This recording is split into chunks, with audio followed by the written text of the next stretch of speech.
Nos place tener con nosotros aquí, recibir aquí al colega Nanfi Rodríguez, quien además es abogado, profesor universitario y se ha especializado en Derecho Constitucional, yo diría en Derecho Mediático, porque tiene también una fundación que se preocupa por este tema. Lo hemos invitado porque ustedes saben que está en la palestra el debate sobre todo sobre si procede o no declarar inconstitucional un párrafo de la última modificación, la 39, la número 39, modificación constitucional que se hizo a propósito del interés que tenía el actual presidente de la República en reelegirse. Y ahora se discute el tema de nuevo. Bienvenido, Nanfi. Gracias, Alberto, Juan Bolívar. Uno siempre contento de estar aquí en Uno más Uno, quienes ejercemos el derecho, impetramos justicia a lo largo y ancho del país. Muchas veces queremos participar en estos debates, pero el tiempo no nos lo permite. Así que estamos contentos de estar aquí, a sus órdenes. ¿Cuál es la opinión suya sobre este tema de si es inconstitucional o no el párrafo que se le agregó a la modificación constitucional que facilitaba la extensión del periodo transitorio? Bueno, yo pienso que, y ya lo he dicho públicamente, la acción que llevó un ciudadano que dice ser dirigente del Partido Reformista a título personal está indefectiblemente destinada a ser declarada inadmisible por el Tribunal Constitucional, por dos razones, o una u otra, o por falta de objeto, en el sentido de que el artículo 185 de la Constitución de la República establece cuáles son los actos normativos que pueden ser objeto del control de constitucionalidad por la vía directa, y esos actos o esas normas son leyes, decretos, resoluciones, ordenanzas, todas aquellas normas que tienen el carácter de normatividad, que regulan situaciones generales. En ninguna circunstancia la Constitución de la República puede ser objeto de control constitucional. El control constitucional es un test de comparación entre la Constitución de la República y las leyes inferiores o el ordenamiento jurídico inferior y los tratados internacionales para determinar el nivel de compatibilidad que existen entre uno y otros. Si no se puede pretender establecer un test de constitucionalidad sobre la misma Constitución. El otro tema por el que yo pienso que va a ser declarado inadmisible es por el hecho de que el que ha leído la instancia se da cuenta que no existe una sustanciación de la legitimación procesal de que exista un interés jurídico y legítimamente protegido que el Tribunal Constitucional tenga que tutelarle a ese ciudadano. Es decir, pienso que en cierto modo los medios de comunicación... Que ese ciudadano no ha sido afectado. Dice que en su derecho a elegir, porque le están impidiendo votar por alguien. Bueno, Él podrá alegar eso. el ordenamiento jurídico regula los derechos. Si no hay derechos absolutos, ni siquiera el derecho a la vida es un derecho absoluto. Aquí no. Los derechos... Aquí lo es porque no existe la pena de muerte, por lo tanto el derecho a la vida tal vez es el único que es absoluto. No, pero fíjese que el derecho a la vida cede en situaciones, por ejemplo, como la legítima defensa, el estado de necesidad, el mismo aborto, que es un tema de discusión constitucional. ¿Sí? El derecho tiene que decidir entre una u otro bien jurídico tutelado. Es decir, no hay derecho absoluto. El único derecho absoluto que existe es el derecho a la no tortura, a los malos tratos. Entonces, eso significa que la lógica del derecho es una lógica de pesos y contrapesos. Consecuentemente, el ordenamiento jurídico regula el ejercicio de los derechos. Si prevé que el Tribunal Constitucional va a rechazar, estaríamos hablando entonces de una oportunidad de oro que tiene sobre todo el expresidente Leonel Fernández para impedir que continúe la búsqueda de la reelección de Danilo Medina. Bueno, dos cuestiones sobre eso. Yo pienso que es distinto si lo inadmite por falta de legitimidad. En ese caso, dejaría abierta la posibilidad de que en el futuro se pueda producir otra acción ya de un sujeto más jurídicamente legitimado. Sí.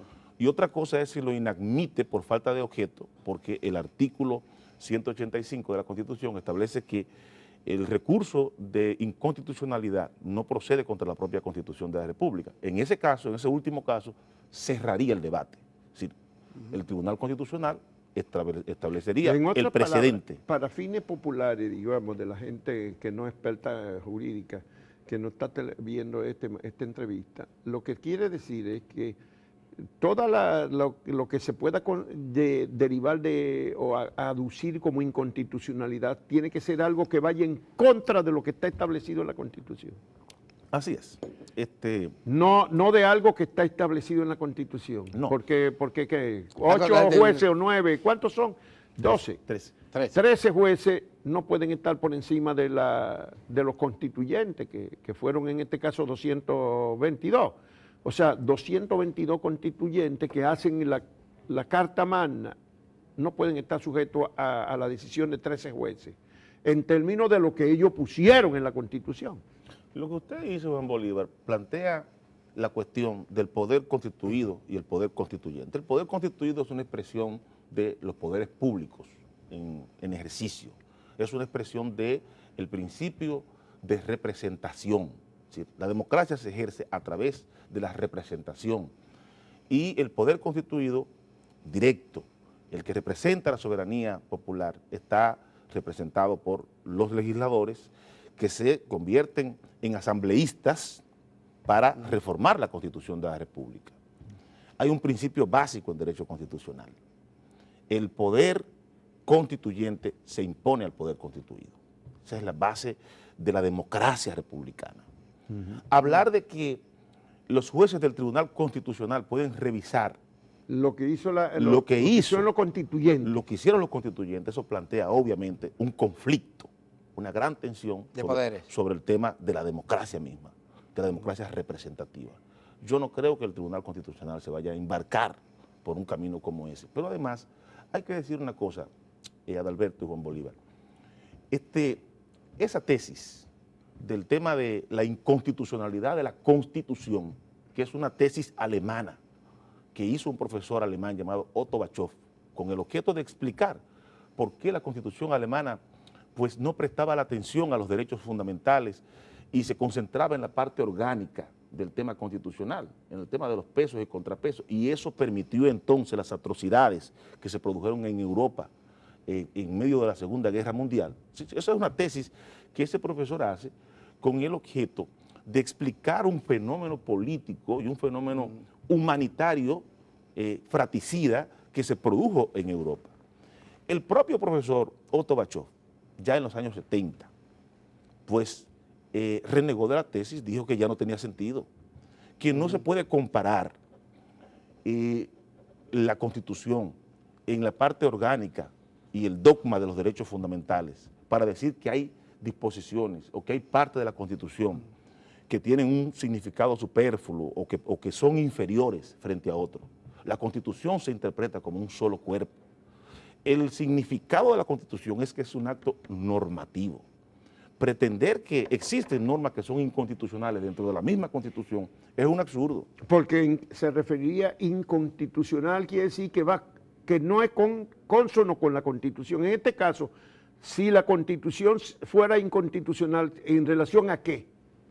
Bueno, yo diría que la Constitución solo puede ser inconstitucional en relación a los tratados internacionales. Y en ese caso es inconvencional, no inconstitucional. Es un test de comparación que ha desarrollado la Corte Interamericana de Derechos Humanos. Pero ya aquí no reconocemos la Corte Interamericana de Derechos Humanos, ya la desconocimos. Yo no creo. A propósito de la sentencia 168.13, se estableció que que nosotros no suscribimos no suscribimos debidamente la adscripción a la Corte, aunque nosotros votamos en la Corte años, elegimos una dominicana para la Corte, invitamos a la Corte, el Tribunal Constitucional firmó un pacto con esa Corte y muchas otras cosas, pero después decidió que no éramos. Y seguimos sujetos a la competencia de la Corte. No, porque, según eso, ¿no? Porque el tema de la competencia de la Corte no lo decide el Tribunal Constitucional, lo decide el jefe del Estado.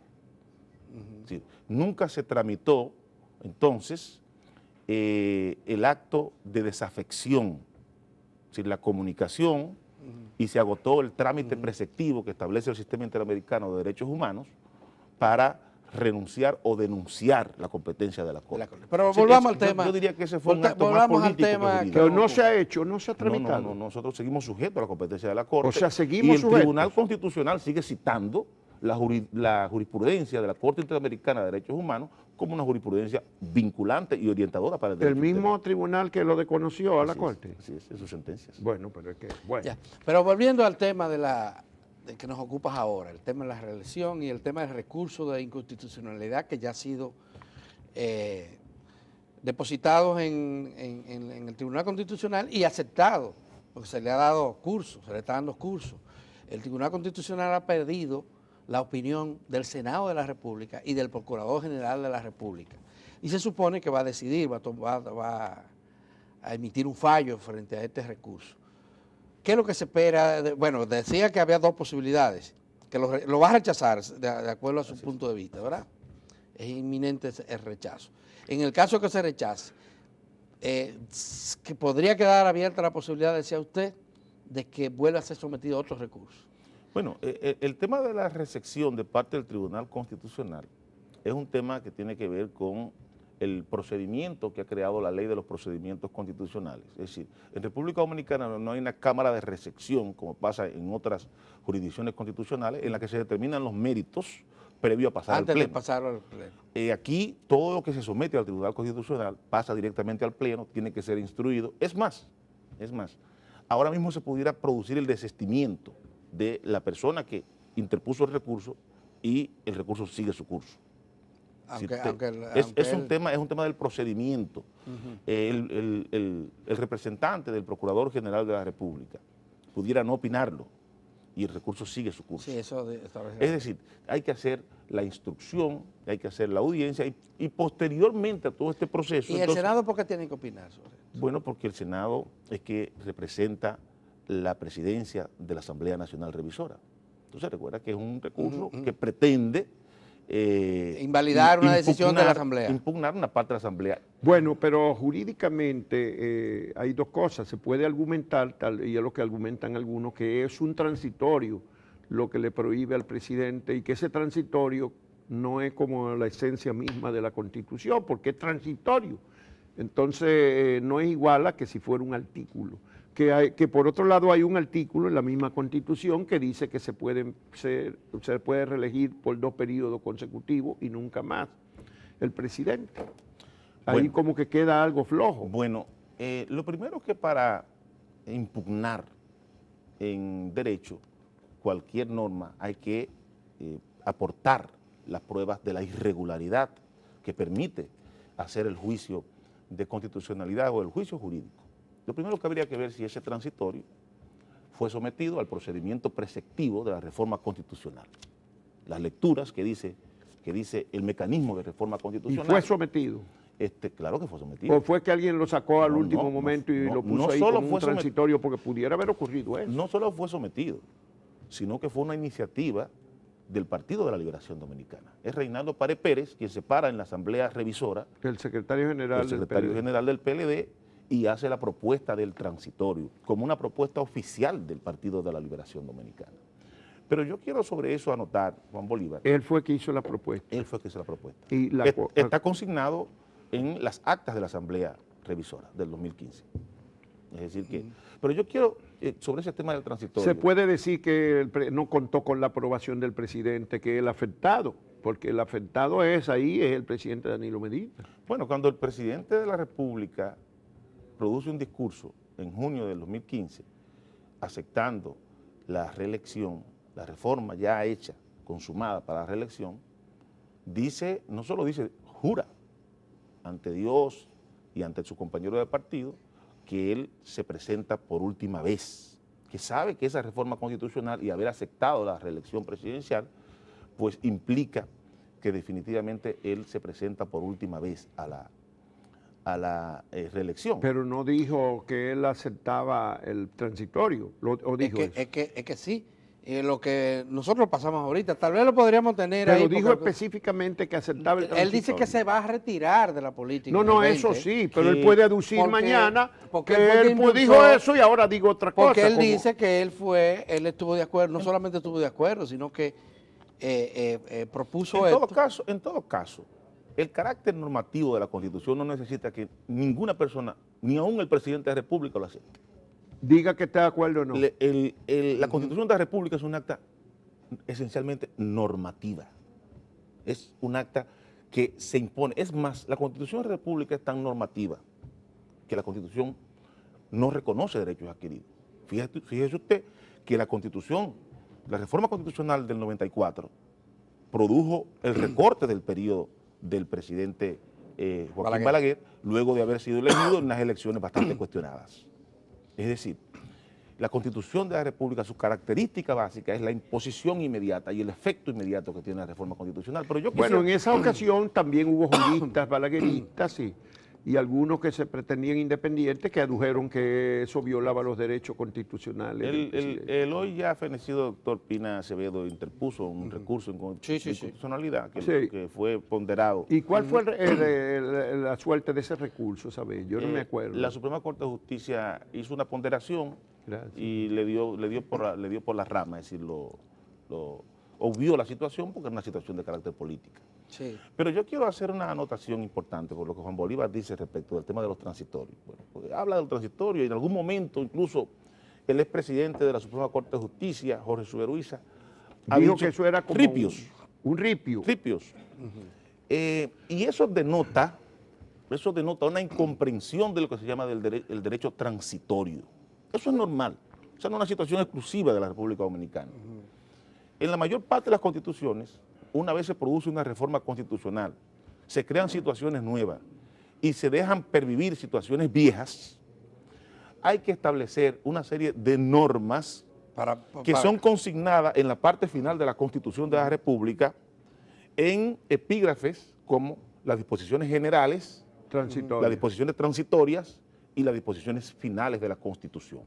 Hay toda una propedéutica constitucional. Pero son parte esencial de la Constitución. Son parte esencial de la Constitución. No se mueren de una vez que pasa un cierto tiempo. Algunas sí, porque algunas están destinadas a regular una situación temporal. Como es el caso que nos ocupa. Como es este caso. Otras, como las disposiciones generales, no. O sea que esta se muere el día que Danilo Medina termine la presidencia. Porque la consignación es que el presidente en ejercicio del 16 al 20 no puede presentarse en el 20. Esa es temporal. Cuando pase el 20 y no se presente, ya ese transitorio ese temporal. Muere. Claro, ese pero temporal. Queda en la Constitución, ¿verdad? Para siempre. O lo van a quitar. No, porque eso Bueno, siempre se edita, porque el tema Cuando haya otra Constitución lo van a quitar, pero mientras tanto sigue siendo parte, aunque ya no tenga efecto. Claro. Siempre cuando se producen ediciones de la Constitución hay ese debate de si retirar los transitorios que ya no tienen vigencia, pero ese es un tema que incluso se debatió en la pasada reforma constitucional. Ese es un tema que debe ser objeto. Bueno, hay otro artículo que en la Constitución, que es el 267, un comunicado de la Fundación Institucionalidad y Justicia, que hay que darle crédito porque es un documento muy ponderado y extenso, minucioso. Así es. Entre las cosas que cita está el artículo de 267, que es el que regula las reformas constitucionales.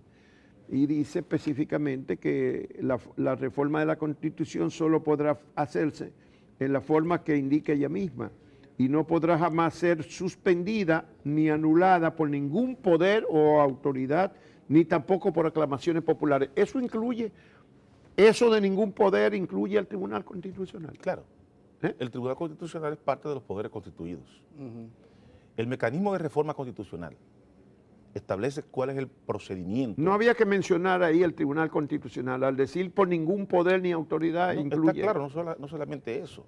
El principio de supremacía constitucional del artículo 6 dice que todos los poderes públicos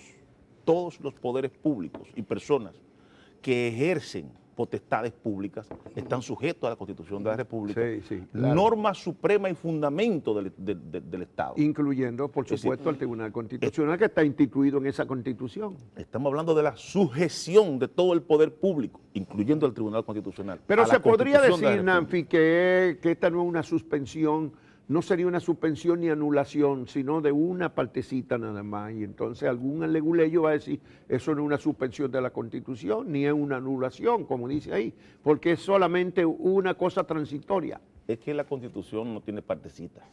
No se puede anular una partecita No, y dejar la otra. Constitución no tiene ni ripios, ni partecitas, ni partes superfluas.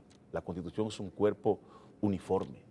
Y la interpretación de la Constitución se da bajo el principio fundamental de interpretación de armonización constitucional. El artículo 124 no tiene una comprensión constitucional íntegra sin el transitorio 20º, porque ese es el mandato del legislador constituyente. ¿Cuál es el plazo que tiene ahora el Tribunal Constitucional para decidir sobre este asunto? Bueno, ahí hay un tema. Una vez el Tribunal Constitucional es apoderado y requiere la opinión del Ministerio Público, es decir, del representante fiscal, tiene un plazo de 4 meses para llamar a la audiencia. Ese de los recursos, el recurso directo de, ese es el paso que sigue de inconstitucionalidad, tiene una audiencia donde las partes presentan conclusiones, pero entonces hay una sutileza de carácter procesal. Una vez se da la audiencia, el Tribunal Constitucional queda sin plazo para fallar el asunto. Entonces, lo hace que normal le convenga. Bueno, lo que hemos visto en la práctica es que el tribunal en unos casos puede fallar en un periodo más o menos de 9 meses, 1 año, pero en otros un recurso puede, por ejemplo, el recurso de contra Proconsumidor, la potestad sancionadora de Proconsumidor, ese recurso debe tener como 3 años en el Tribunal Constitucional y no sale. No falla. Hay varios recursos que tienen años en el Tribunal Constitucional. Y tengo entendido que tiene decenas acumulados. Sí. Ahora, las partes aquí que estarían representadas en esa audiencia, ya sabemos que hay un abogado que ha encauzado el proceso, que ha encauzado el recurso, pero puede intervenir otra parte civil o política en esa audiencia y hacerse representar. Bueno, las partes son el accionante. El accionante, por supuesto. La opinión del Ministerio Público, del Procurador General de la República y del órgano del cual dimana la norma atacada, que en este caso es el Senado y la Cámara de Diputados, las dos. Correcto. La Asamblea Nacional. Porque uno ejerce la presidencia y el otro la vicepresidencia de la Asamblea Nacional. A partir de ese momento, todas las personas que quieran hacer intervenciones voluntarias, los llamados amicus curiae del Sistema Interamericano de Derechos Humanos, pueden interponer escritos de réplica o escritos de apoyo ante el Tribunal. Bueno, lo que sí es posible para que el presidente se pueda postular otra vez es modificar la Constitución una vez más. Eso sí que sería, digamos, ese es el único camino institucional, si es que se puede considerar institucional, volver a modificar la Constitución por los mismos actores y con el mismo objeto que se hizo la última vez y hace nada más 3 años. Es posible, viable, lo ve viable, institucional y políticamente, ya hablando, ya no solo legalmente, sino institucional y políticamente. Alguien me decía recientemente que quienes a veces observamos que esas personas que medran alrededor del presidente y que viven permanentemente en un ejercicio de reeleccionismo, tratar de prolongar las apetencias irrefrenables del poder, decía, ustedes luchan contra molinos de viento. El presidente Medina no se va a reelegir. Yo le decía, mira, es deseable que el presidente incluso siga ese camino que el presidente Fernández en febrero del 2011, en medio de, ustedes recuerdan, aquellas carretillas llenas de los 2.200.000 de firmas. Firmas que le llevaron al presidente Leonel Fernández para que buscara otra reelección. Leonel Fernández produce un discurso en que hace un paralelismo de su situación política con Aníbal el cartaginés de Cartago, el bárbaro que invade Roma y se para en un promontorio y dice, si avanzo tengo que destruirla. En una metáfora para referirse. Sí, claro que también había quienes dicen que él ya no tenía cómo entrar, porque ya se habían mermado tanto sus fuerzas que no tenía cómo llegarle. En ese momento el presidente Fernández hace ese paralelismo histórico con el tema del propio PLD y de la propia democracia. y decide que no va a la reelección, que no va a producir una reforma constitucional para la reelección. Yo creo que, como dice Gaetano Mosca, el politólogo italiano, hay en las sociedades una cosa que se llama cultura política, que van atesorando los actores políticos. En el Partido de la Liberación Dominicana eso debería formar parte ya del precedente de la cultura política del PLD. Ese debería ser el camino, la senda que recorra el presidente Danilo Medina. Por eso, a quienes dicen que nosotros a veces peleamos contra molinos de viento, también en una frase referida a la metáfora del Quijote, yo le digo que siempre es preferible pelear contra molinos de viento para curarnos en salud. Sí, ojalá que el presidente Medina decida seguir el camino, la senda del presidente Fernández en el año 2011 y no cree las tensiones que un segundo intento de reelección y de reforma constitucional pudiera crear a la sociedad dominicana. Pero ¿no estás creyendo que hay un intento de reelección? Siempre el tema de la reelección es un tema recurrente en una sociedad donde el ejercicio del poder es un medio desenfrenado, desenfrenado de enriquecimiento. Sin freno, no tiene freno. De enriquecimiento de los actores políticos. Yo digo que muchas veces el problema de los políticos... Pero lo que yo pregunto es, ¿no es evidente que hay un proyecto reeleccionista en marcha? Por lo menos es evidente que hay voces que el presidente de la República no manda a callar. Y debería, y son voces muy debería mandarla a recoger porque, fíjate, hay quienes que piensan que no es que no lo manda a callar, es que la está mandando a hablar en el sentido que lo están haciendo. Bueno, hasta prueba en contrario no podemos decir eso, es que no él está dejando que corra la bola, como ocurre siempre. Lo cual es peor, y eso en medio de elementos, por ejemplo, como de la ley de partidos y las primarias abiertas, con toda la suspicacia que genera el tema de las primarias abiertas, que busca el sector del presidente Medina propiciando la erosión del sistema de partidos políticos con un sistema de primarias. Y que tiene eso durante un año y medio frenado ahí. Es decir, ¿qué se busca con eso? La herida que se produciría en la clase política, la imposición de una ley de partido en contra de la voluntad de todos los actores del sistema político, incluso de parte importante del Partido de la Liberación Dominicana.